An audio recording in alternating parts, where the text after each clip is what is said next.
દુનિયાના બધા જ પતિઓ બિચારા પોતાની પત્નીથી એવા ત્રાસલા હોય છે ને. કેમ આવું કહો છો? અમે રાતે પેલા ભાઈબંધો નીચે નહીં બેસતા, હા બેસો છો ને તમે બધા?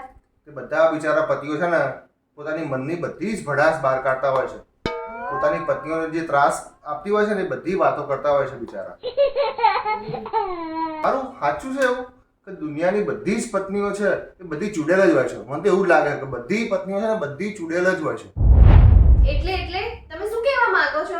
હું ચૂડેલ છું? ચૂડેલ? હા? અરે ગાંડી, તારી વાત થોડી છે. તું થોડી ચૂડેલ છે, તું તો રાણી છે, રાણી. અરે વાહ, રાણી! હા, આ બધીની રાણી છે તું.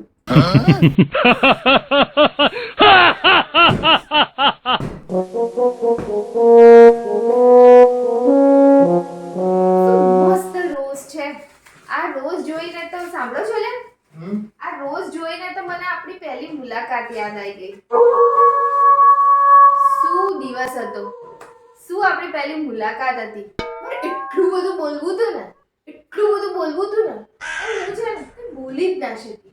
એટલો મસ્ત મુમેન્ટ હતો ખરેખર. આમ તો મારું મોઢું બંધ જ ના રહે, પણ એ દિવસે ખબર નહીં આમ કંઈક એટલું બોલવું હતું ને, પણ હું બોલી જ ના શકી.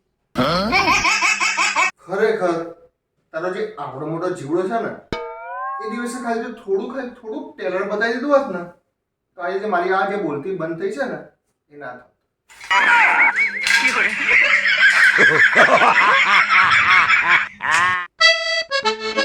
સાલું એન્ડ આવ્યો ને નેટનું પેક પતી ગયું. લાવજો મોબાઈલ, માં કામ છે થોડુંક.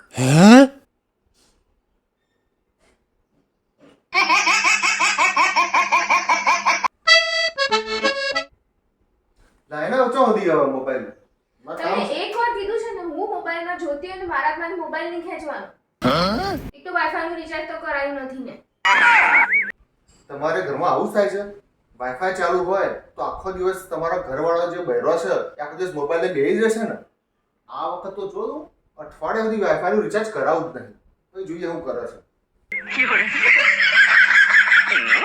લાઈના વચ્ચો સુધી મોબાઈલ લઈને બેસે. હું જોવે છે એવું તો ક્યાં નહીં. અરે રામાયણ, એટલા મસ્ત એપિસોડ છે. રામાયણ જોઉં છું. રામાયણ શું રામાયણ જોવાની તું? જોવું છે મારે. કેમ? કરવાનું તો અમે આખો દિવસ મહાભારત જ છે ને, તો રામાયણ જોઈને કરે હું તું?